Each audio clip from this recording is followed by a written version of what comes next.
আমি একটা ভালো মনের মতন মানুষ চাই যে 5 ওয়াক্ত নামাজ পড়াইতে পারবে। আসসালামু আলাইকুম সুপ্রিয় দর্শক শ্রোতা বন্ধুরা, আপনারা যেখান থেকে আমাদের এই ভিডিওটি দেখছেন সকলকে আন্তরিক শুভেচ্ছা জানিয়ে শুরু করছি আমাদের আজকের এই ভিডিও প্রোগ্রামটি। দেখতে পাচ্ছেন ক্যামেরার সামনে যে আপুটিকে নিয়ে এসেছি তার কথাগুলো আপনাদের সামনে তুলে ধরবো। চলুন শুনে আসা যাক এই আপুটির কথাগুলো। আসসালামু আলাইকুম আপু। ওয়ালাইকুম আসসালাম ভাই। কেমন আছেন আপনি? ভাই অনেক ভালো আছে। অনেক ভালো আছেন? আপনার নাম কি আপু? সঙ্গীতা। সঙ্গীতা। কোথায় থাকেন সঙ্গীতা আপু? বিক্রমপুর। বিক্রমপুর থাকেন? জন্মস্থান কি বিক্রমপুরে? হ্যাঁ। এখন ক্যামেরার সামনে আসছেন কেন? ক্যামেরার সামনে আইছি ভাই, আমি খুব কষ্টই পড়ে আইছি। আমি ইটের ভাটায় কাজ করি ভাই, অনেক ইটের ভাটায় কাজ করেন? হাতুর দিয়ে এটা ভাঙে, অনেক কষ্ট হয় আমার। অনেক কষ্ট হয়? ইটের ভাটায় কাজ করলে তো কষ্ট হবেই। তো আপনার স্বামী নাই? স্বামী আছিল, তালাক দিয়ে চলে গেছে গা। কেন চলে গেল কেন? অনেক আগে একটা বিয়ে শাদী করছিল তো, তার জন্য উনি চলে গেছে গা। অনেক আগে বিয়ে শাদী করছিল? মানে আপনাকে বিয়ে করার আগেই বিয়ে করছিল? হ্যাঁ হ্যাঁ, আমার আগে বিয়ে করছিল। আপনি জানতেন না? না। তো তারপরে জানার পরে কি করলেন? পরে জানার পরে আমি অনেক স্বামীর কাছে যাবার চাইছিলাম, সে আমার খোঁজ খবর লয় না, কিছু না। তার জন্য উনি আমারে তালাক দিয়ে দিছে। তালাক দিয়ে দিছে?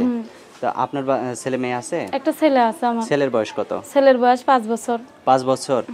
তে কত বছর আগে আপনি চলে আসছেন? আজকে 3 বছর হইছে। 3 বছর?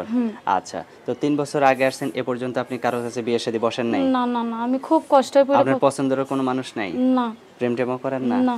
প্রেম করেন না? প্রেম করি না, মনের মানুষ না থাকলে প্রেম করব কিভাবে ভাই? প্রেম করেন না, মনের মানুষ না থাকলে এই যে এখন যে আসছেন ভিডিওতে, অনেকেই তো আপনাকে বিয়ে করতে চাইবে। কয়জনকে আপনি বিয়ে করবেন? এখন যদি ভালো একটা মনের মতন পাই, বাংলাদেশি হোক আর বিদেশি হোক, যদি মনের মতন হয় আমার। আপনি বাংলাদেশি মানুষ, বিদেশি কিভাবে পাবেন? যে কোনো মোবাইলের মাধ্যমে যদি পাই, যোগাযোগ যদি করে। আচ্ছা। যোগাযোগ করলে আপনাকে কিভাবে পাবে? মোবাইলের মাধ্যমে ভাই। আমার এখন আপনাকে যদি ভিডিও কলে দেখতে চায়? তা আমার তো ভিডিও মোবাইল নাই, আমি একটা বান্ধবীর মোবাইল দিয়ে, ছোট মোবাইল আছে, বান্ধবী দিছে আমার প্রতিবেদন এই করার জন্য। আমি খুব কষ্ট করে আমি সামনে ক্যামেরার সামনে আইছি, আমি অনেক কষ্ট করে আইছি ভাই। অনেক কষ্ট করে আইছেন?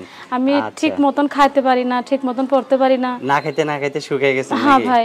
আর না খায় সুন্দর হয়ে গেছেন? কি করবো ভাই, জানেনই তো ইটের ভাটা কাজ করলে কিরকম কষ্ট লাগে। একটা বাচ্চা আছে ভাই, ঘর ভাড়া থাকে 1500 টাকা মাসে দিতে হয়। এখন যদি আপনাকে কেউ বিয়ে করে, আপনার বাচ্চা কি বলবে? আপনার বাচ্চা বলবে না যে আমার মা আমাকে রাইখে আবার বিয়ে বসলো? যদি সেরকম একটা ভালো মানুষ পাই, যদি আমার দায়িত্ব নেয়, আমার সন্তানের দায়িত্ব নেয়, তাহলে আমি বসবো। আচ্ছা, ঠিক আছে। তো আর কিছু বলবেন? আর ভাই, আমি ভিডিওর সামনে খুব কষ্ট করে আইছি, আমার যে কেউ খারাপ কথা বললেন না।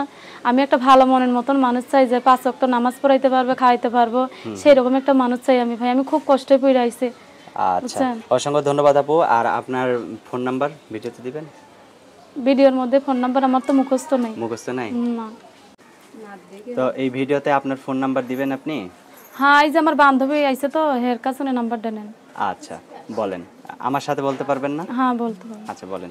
018 43 08 67 82। এটাই তো আপনার নাম্বার? হ্যাঁ, এটাই আমার বান্ধবীর নাম্বার। আচ্ছা, এখন আপনার বান্ধবী যদি আবার আপনার ফোনটা নিয়ে যায় তখন কি করবেন? বান্ধবী নিয়ে গেলে যে কেউ যদি একটা পাশে দাঁড়ায়, একটা ভালো মনের মতন মানুষ যদি পাশে দাঁড়ায়, সে যদি আমার একটা ছোট ফোন কিনে দেয়, তার সাথে আমি যোগাযোগ করব। সে যা বলবে তাই শুনবো।